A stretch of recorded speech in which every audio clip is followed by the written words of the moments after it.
केंद्र सरकारच्या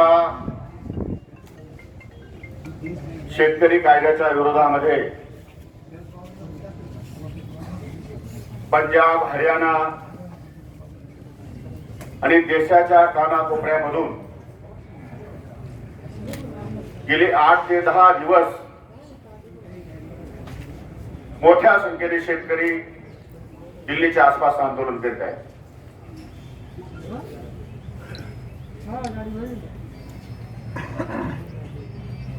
टीव्हीवरती आपण रोज बघतो.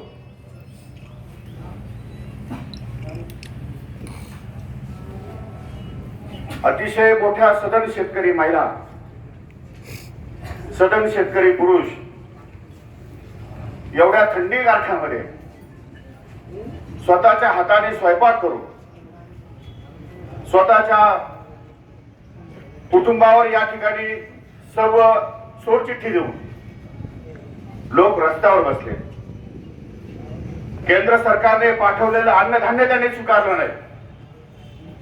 त्यांच्या अन्नाचा घास घेतला नाही. स्वतः स्वयंपाक करायचा, स्वतः राहायचं आणि आंदोलन करायचं, अशा प्रकारचा एक नवीन आंदोलनाचा मार्ग या शेतकऱ्यांनी अवलंबला आहे.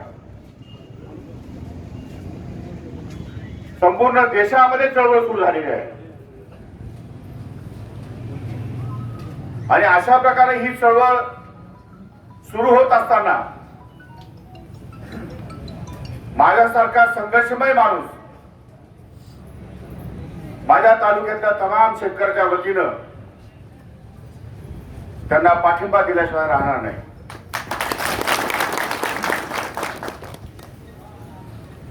म्हणून या मोर्चासाठी हा महाविकास आघाडीचा मोर्चा आहे. राष्ट्रवादी काँग्रेस पक्षाचे पदाधिकारी जरी असतील तरी सुद्धा आम्ही कोणालाही या ठिकाणी येण्यासाठी बंधन घातलेलं नाही. जो खरा शेतकरी आहे, ज्याला शेतकऱ्याची कळकळ आहे, ज्याला वाटतं की शेतकऱ्याचं भलं व्हावं, त्या सर्वांसाठी हा खुला मोर्चा समर्थनार्थ या ठिकाणी आयोजित करण्यात आला होता. या मोर्चाला जिल्हा अध्यक्ष कोंडाजी मामा, काँग्रेसचे तालुका अध्यक्ष विनायक सांगळे, राष्ट्रवादी काँग्रेसचे अध्यक्ष बाळासाहेब वाघ आणि मी माझ्या अबसेंटीमध्ये मी इथं हजर नसताना गेले 3-4 दिवस स्वतः मेहनत करून सर्वांना आपल्या सर्वांची संपर्क साधून जिने ह्या मोर्चाचं आयोजन केलं ते जिल्हा परिषद सदस्य श्रीमती कोकाटे, मार्केट कमिटीचे सभापती लक्ष्मणराव शेळके, उपसभापती संजय खैना, काँग्रेस, राष्ट्रवादी काँग्रेस आणि असतील तरी शिवसेना या सर्व पदाधिकाऱ्यांचं मी या ठिकाणी मनापासून अभिनंदन करतो की आपल्या सतत विवेक बुद्धीला स्वीकारून आपण या मोर्चामध्ये सहभागी झालात. खरं म्हणजे या भारताची जी काही जनगणना आहे त्या जनगणनेमध्ये 80% शेतकरी वर्ग आहे आणि म्हणून भारत हा शेतीप्रधान देश आहे. अशा प्रकारची भाषणं, अशा प्रकारचे वक्तव्य देशामध्ये अनेक वक्त्यांनी, अनेक नेत्यांनी, अनेक पक्षांनी या ठिकाणी केलेली आहे. प्रत्येक माणसाला शेतकऱ्याचा अभिमान आहे. एवढ्या मोठ्या प्रमाणामध्ये शेतकरी वर्ग असताना देशामध्ये त्या शेतकऱ्यांची हेळसांड या ठिकाणी थांबत नाही. आणि म्हणून शेतकऱ्यांना संरक्षण मिळावं, शेतकऱ्यांना हमीभाव मिळावा या उद्देशाने अनेक वर्षापासून अनेक संघटना, अनेक पक्ष, अनेक नेते ज्यांनी आयुष्यामध्ये खस्ता खाल्ल्या अशी लोक या ठिकाणी प्रयत्न करतात. आपल्याला सांगू इच्छितो, या देशामध्ये फक्त 2च घटक महत्वाचे आहेत, एक शेतकरी आणि एक सैनिक.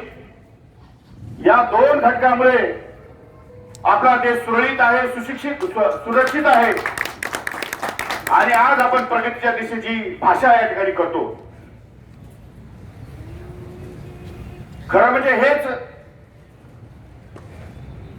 गुण आणि हेच गमक लक्षात ठेवून तत्कालीन माजी पंतप्रधान लाल बहादूर शास्त्री यांनी जय जवान जय किसानची घोषणा केली होती, नारा दिला होता. तेव्हापासून तर राज आहे. खऱ्या अर्थानं बदल हा निसर्गाचा नियम आहे. पुन्हा एकदा जुन्या आठवणींना उजाळा देण्याची वेळ आली आणि आज जय जवान जय किसानच्या नाऱ्यामुळे या देशामध्ये एक वेगळी या ठिकाणी वातावरण बदलू इच्छित. शेतकऱ्यांसाठी कायदे केले. काय आहे या कायद्यामध्ये? कायद्यामध्ये कुठल्याही प्रकारची शेतकऱ्याला हमी नाही, कुठल्याही मालाला हमी भाव नाही. हमी भाव कोण देईल त्याची शाश्वती नाही. साधे सोपे आणि सरळ प्रश्न मला विचारायचे आहेत. 5,500, 6,000, 7,000 कापूस एकाधिकार खरेदीचा भाव आहे शासनाचा. कुठे कापूस एकाधिकार खरेदीमध्ये तेवढे पैसे